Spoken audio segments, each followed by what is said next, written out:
Si vous aviez poussé les portes de Halle de Schaerbeek à Bruxelles du 19 au 21 juin dernier, vous auriez découvert ceci.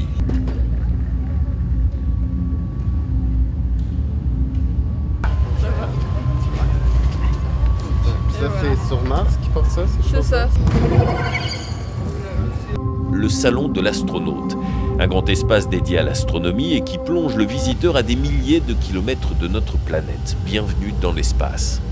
Le fait d'être enfermé en sachet comme ça, c'est un peu oppressant parce qu'on sent tout de suite cette impression de manque d'air, mais en même temps il y a un tuyau qui nous permet justement de réguler et du coup je pense que si on n'est pas claustrophobe, ça va quoi. Mais c'était intéressant, un peu étrange, mais intéressant.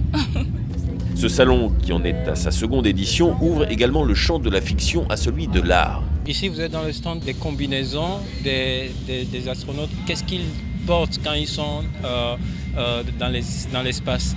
Et ici, nous avons pu monter les costumes, les vêtements de ces personnes qui sont dans l'espace que vous avez vu. Alors, vous avez sur le tableau le départ de nos inspirations.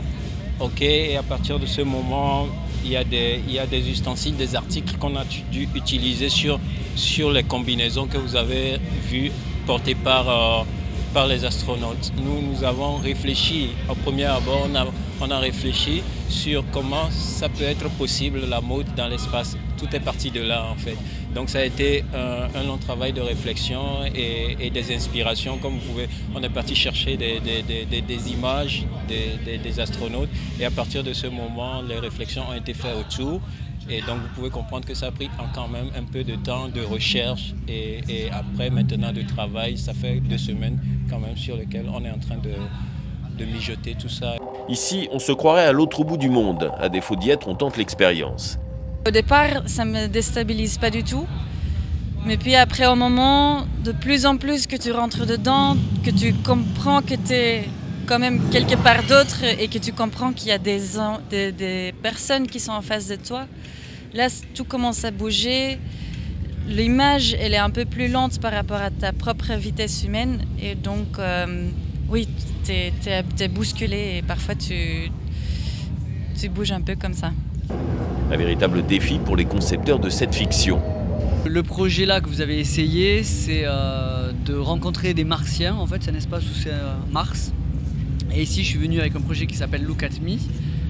Et Simple Stegen, qui est un robot contrôlable. Et l'expérience que vous avez fait, en fait, c'est un casque vidéo avec lequel je joue sur votre rapport physique à la réalité dans laquelle vous vous déplacez. Entre guillemets, c'est que je vais changer tout ce que vous voyez. Votre posture, les mains droites, main gauche. Je vais utiliser le flux vidéo des caméras et le transformer pour que votre sensation corporelle change. Et en fait, c'est parce que je travaille depuis quelques temps sur ce qui est le corps avec le flux internet, les réseaux, et le fait qu'on oublie que le corps soit impliqué en fait, dans les réseaux. On a toujours tendance à être devant un écran d'ordinateur, dans une position assise généralement. Et du coup, la corporalité, elle intervient rarement, si ce n'est que frontale devant un écran. Et du coup, cet espace-là, en fait, il permet de redécouvrir des sensations corporelles grâce à de la technologie. On a toujours un écran devant les yeux, sauf qu'au lieu que ça soit un écran, c'est dans des lunettes. Donc l'écran est vraiment beaucoup plus proche, ce qui fait que vos yeux envoient le signal comme si c'était la réalité. Pour ce projet qui a nécessité au moins 12 mois de travail autour d'une douzaine d'artistes, il y a de quoi s'enorgueillir. C'est la 2e fois qu'on organise ce type d'événement, de salon. Et là, on a voulu, en tout cas, ouvrir le champ de l'art à celui de la science à travers une fiction qui est celle qui nous donne la possibilité de partir demain, c'est-à-dire dans un futur vraiment très très proche dans l'espace. Et voilà, qu'est-ce que ça ouvre en fait comme problématique d'avoir la possibilité de partir à la conquête spatiale? Qu'est-ce que c'est que de se projeter en fait dans l'espace et d'envisager la possibilité d'habiter d'habiter, de vivre, de manger, voilà, et quelle place a l'art à l'intérieur, en tout cas, du fait d'habiter dans l'espace. Outre ces projets qui pouvaient déjà exister chez certains, c'est l'invitation qui a été faite à deux sections de l'ESAC, qui est l'école de cirque basée à Bruxelles, au 2e et au 3e année, donc ça représente une trentaine d'étudiants, de pouvoir investir les lieux et de vraiment construire leur chemin à travers ce salon. Et donc ils se sont en fait immiscés à travers un ensemble de propositions artistiques. Ils ont vraiment travaillé en collaboration avec les artistes, et donc ça c'était pendant 15 jours dans nos espaces. La morale de ce salon, on peut être dans ses rêves et garder les pieds sur terre. La prochaine édition s'annonce plus impressionnante selon les organisateurs.